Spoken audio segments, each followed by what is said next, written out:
On one hand, it's getting kind of hard to review this stuff because it's basically one chapter, battle, next chapter, more of the battle, next chapter, more of the battle, next chapter, more of the battle.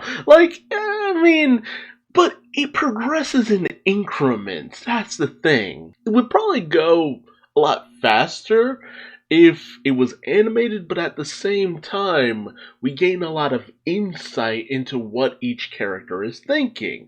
And I don't know. I don't envy a director of an anime who has to choose what elements and bits of dialogue to leave out of certain given situations from a storyline. Because you leave out too much, things become unclear.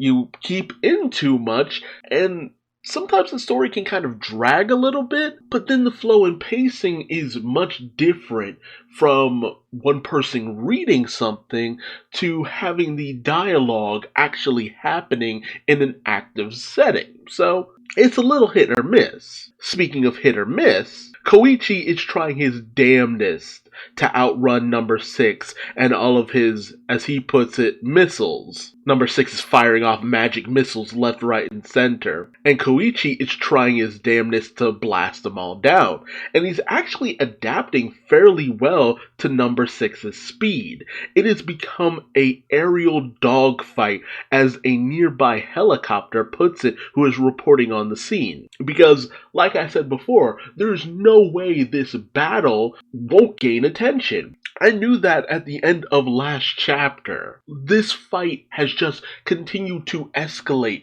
more and more and more and more. Number 6 continues to just become more and more of a bombastic, antagonistic force as Koichi continues to try his damnedest to literally stay alive. But Koichi feels that hope will finally come, because if you've been watching enough of my reviews, you know that I've been of the opinion that at some point, some heroes are going to notice all of this is going on. There's too much attention all of this could get for nobody to show up unless something else major is really going on.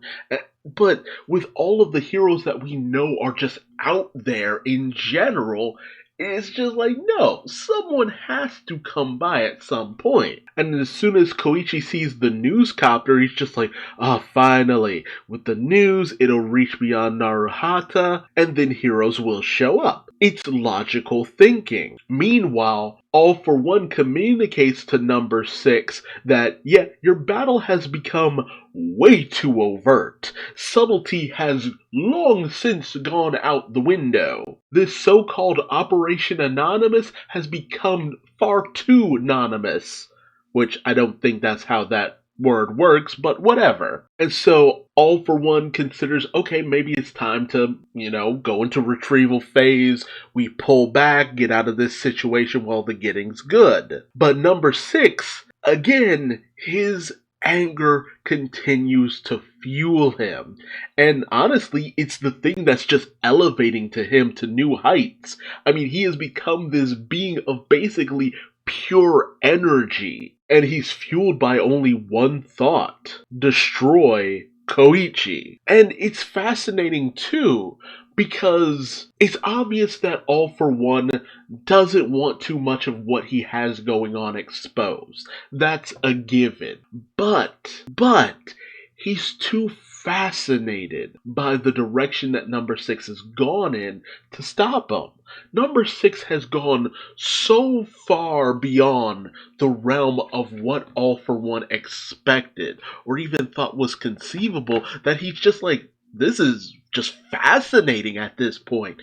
He's become this being that goes beyond anything you could have ever expected or even hoped for. And while I have no doubt that All For One could forcibly stop number 6 if need be, he doesn't want to. He wants to see where all of this leads to.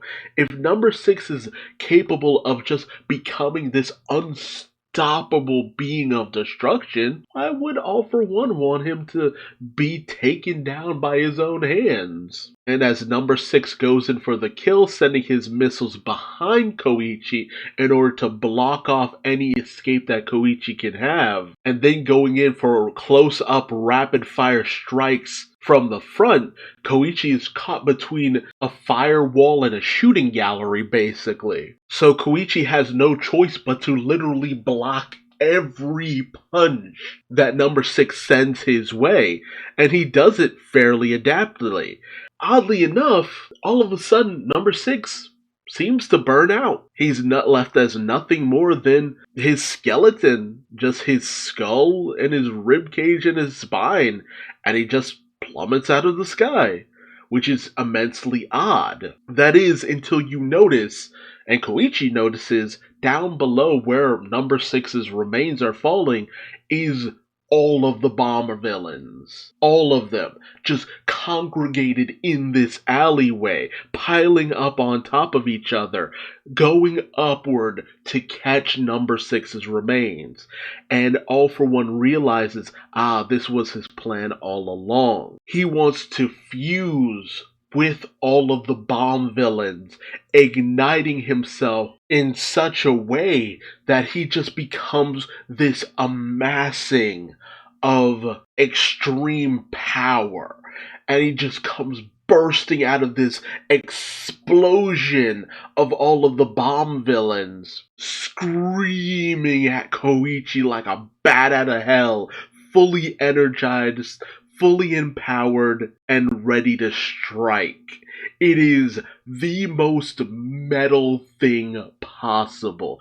I swear to friggin' God. It is just so intense seeing this imagery. I don't comment on it that often, but Betancourt's art just continues to just be so phenomenal. Like, he really has come a long way from chapter 1, because his art has always been pretty cool, but a little off, specifically because of the way that he's kind of doing a lot of the characters. He has to keep in line with a certain way that these characters are supposed to look, but he has his own style, so all the My Hero Academia characters always look a little bit off. But when he's doing his own thing, it's phenomenal. And he really does shine with a lot of the intensity of what he has going on here. I mean, there is a very obvious reason why so many people really would love